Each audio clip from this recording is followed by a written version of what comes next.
while we were fighting the most racist colonial regime, apartheid colonial regime of South Africa, there were those who were sympathetic to the regime that was oppressing us.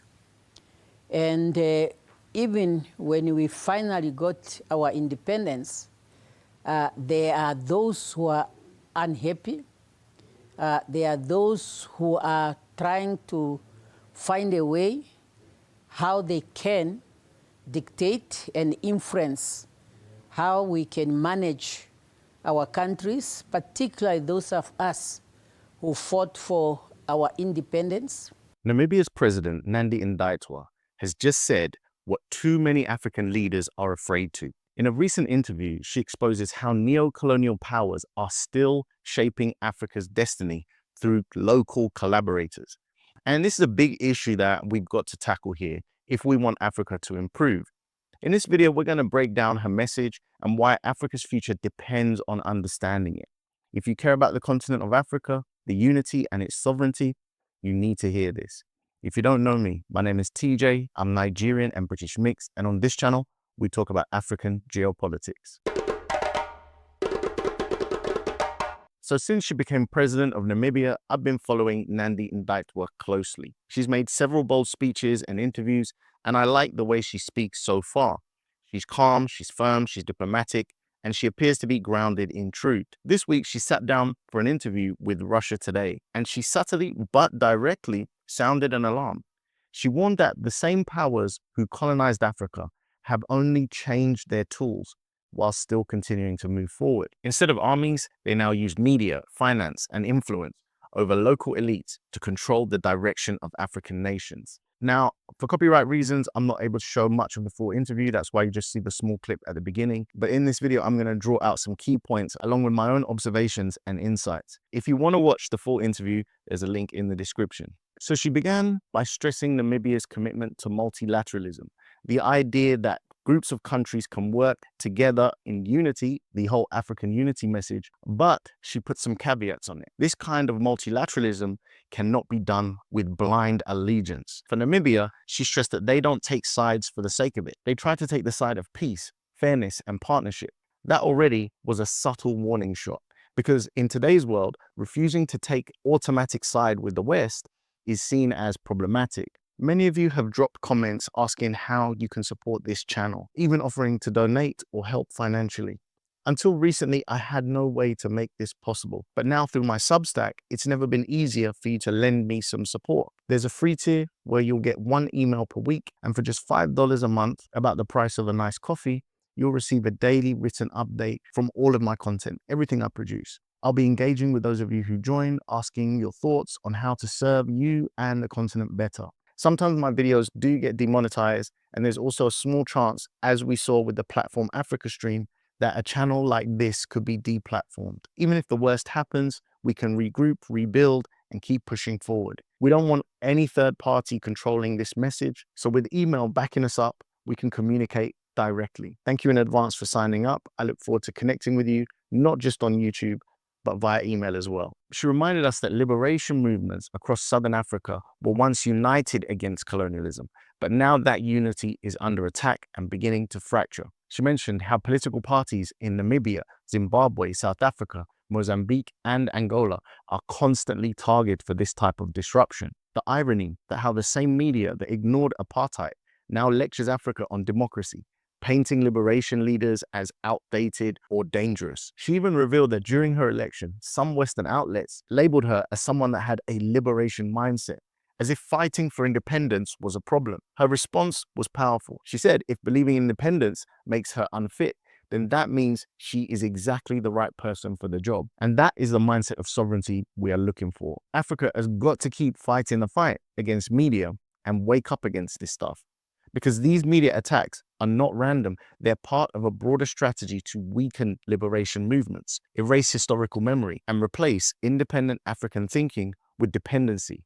This is what she meant when she said foreign forces are calling for regime change in countries that resist their control. Regime change is the same phrase used when they attacked Iraq. Libya, and other places where sovereignty was destroyed in the name of democracy. Many of those places now in tatters. That democracy that they brought isn't happening in Libya. So Ndaitwah is warning Africa that the same playbook is being tested here, but this time through local collaborators, social media narratives, and financial manipulation. She also spoke about the renewed trend of African nations pushing foreign bases and military influence out of the continent. She said every country must assess its own situation, very political.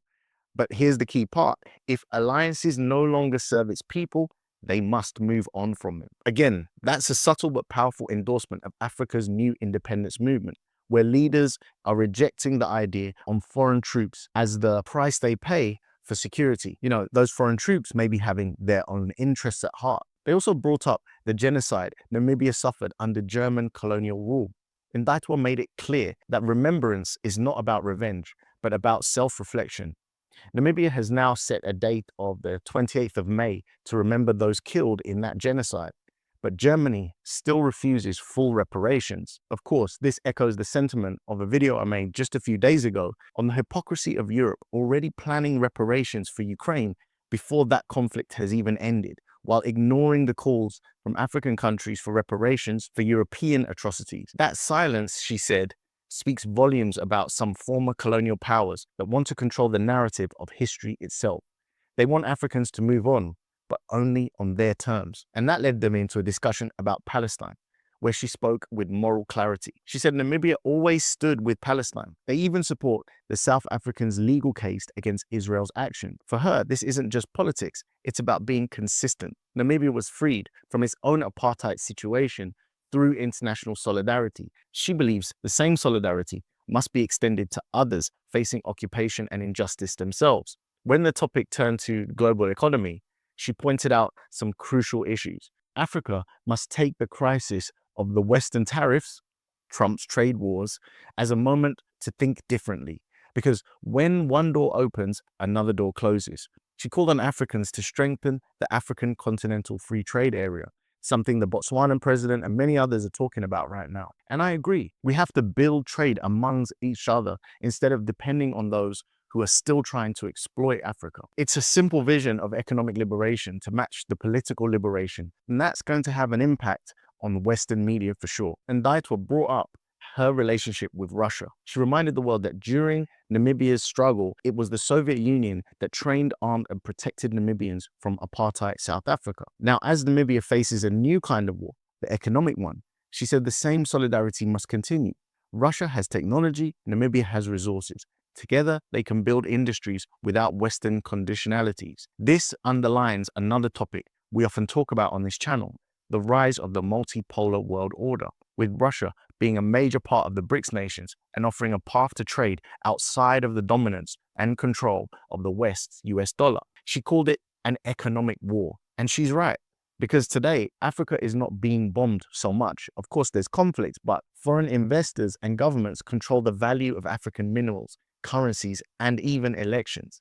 The struggle is now fought in boardrooms, stock exchanges, and newsrooms.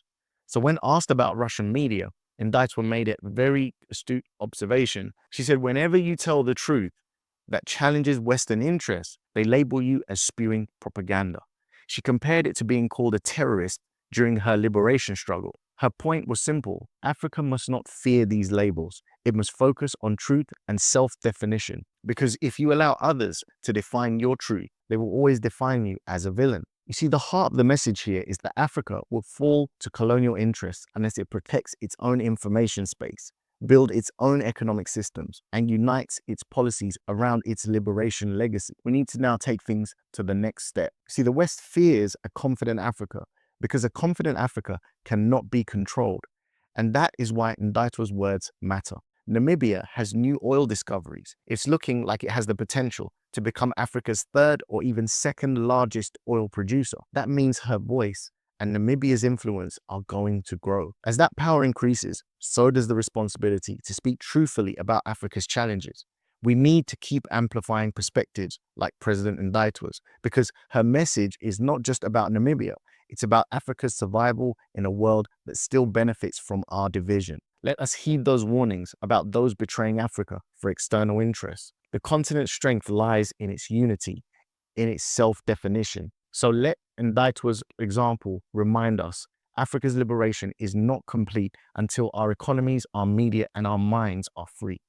That is how we win this war, not with weapons, but with unity, courage, and truth. I would love to know what you guys think about Ndaitwah. Have you been following her story as well? Please leave your thoughts in the comment section. But if you have nothing to add, nothing to say, would it be too much for me to ask you to write the words African unity in the comment section? It just lets me know that you watched this video to the end, you like what I'm doing, and you want me to continue. Thank you so much for watching today, and I'll see you in the next one. Peace.